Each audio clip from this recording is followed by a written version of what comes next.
Мистической загадкой Второй мировой войны является объект, который известен под названием Кёнигсберг-13. Всех приветствую! Вы на канале Мистика. Есть множество городских легенд, связанных с этим объектом. Одна из них гласит, что во время войны в подземельях под городом располагалась лаборатория немцев. В ней проводились оккультные исследования в поисках магического оружия.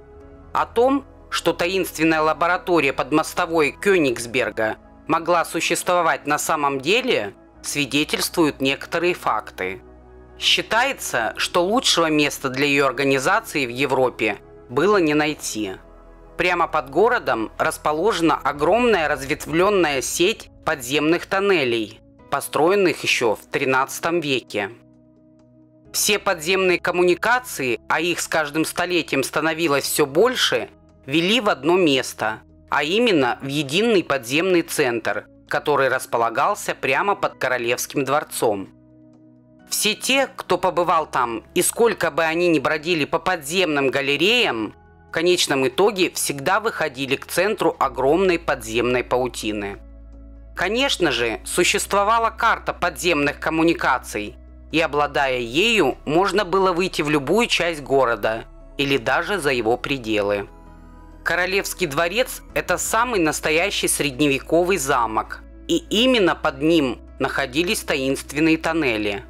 В первой половине 20 века замок располагался по адресу улица Кёнигсберг, 13. Отсюда и название мистической лаборатории. Выбирая место для своих мистических исследований и экспериментов, вожди Третьего рейха, большое внимание уделявшие изучению магических практик древности, не смогли обойти своим вниманием этот город Восточной Пруссии. После войны этот город стал территорией СССР. Кёнигсберг еще с раннего Средневековья считался европейским центром алхимиков и колдунов различных мастей. Здесь проводились различные опыты, творились темные и страшные заклинания, создавались обширные библиотеки оккультной магической литературы. Цифра 13, то есть чертова дюжина, загадочным образом всегда присутствовала в истории города. Если сложить цифры года основания города 1255, в сумме получается 13. Также капитуляция Кёнигсберга перед советскими войсками подписывалась в кабинете номер 13.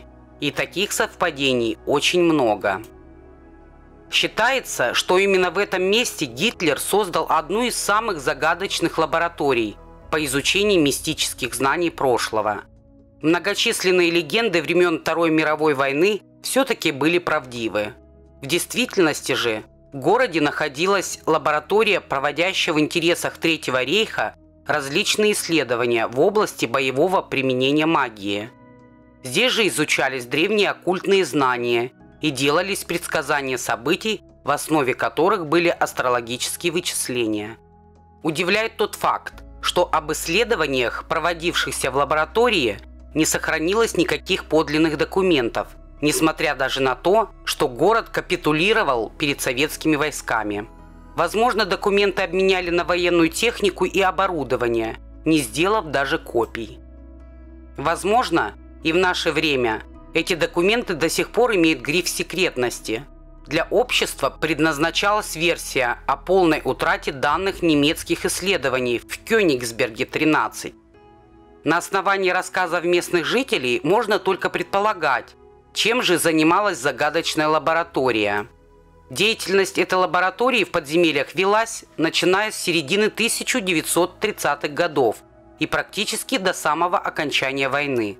Один из городских жителей в 1943 году был весьма удивлен, встретив на острове Кнайпхов, недалеко от города, буддистских монахов в красных и белых одеяниях.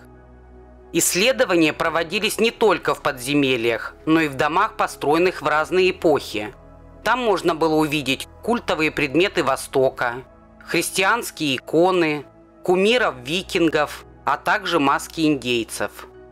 Проводились жуткие эксперименты с частями тел животных.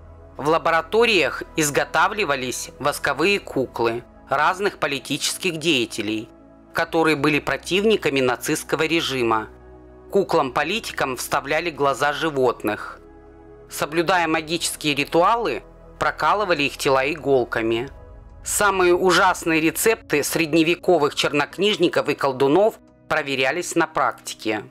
Когда известие об эксперименте над манекеном Уинстона Черчилля дошло до политика, он был очень испуган. При первой же возможности, летом 1944 года, Кёнигсберг был буквально засыпан бомбами, сброшенными с самолетов англичан. Несмотря на то, что весь город лежал в руинах, все же 4 здания лаборатории и ее подземная часть оказались совершенно не повреждены взрывами бомб. Самое удивительное, один из сотрудников Кёнигсберга-13, Ганс Шур, астролог, в начале войны предсказал крах Третьего рейха весной 1945 года. Но к его словам тогда не прислушались, а когда его предсказание сбылось, расстреляли. Благодарю подписчиков и гостей канала за просмотр. Если вам было интересно, ставьте лайк и пишите комментарии. Жмите на колокольчик, чтобы не пропустить новые истории. Всем желаю добра. Пока.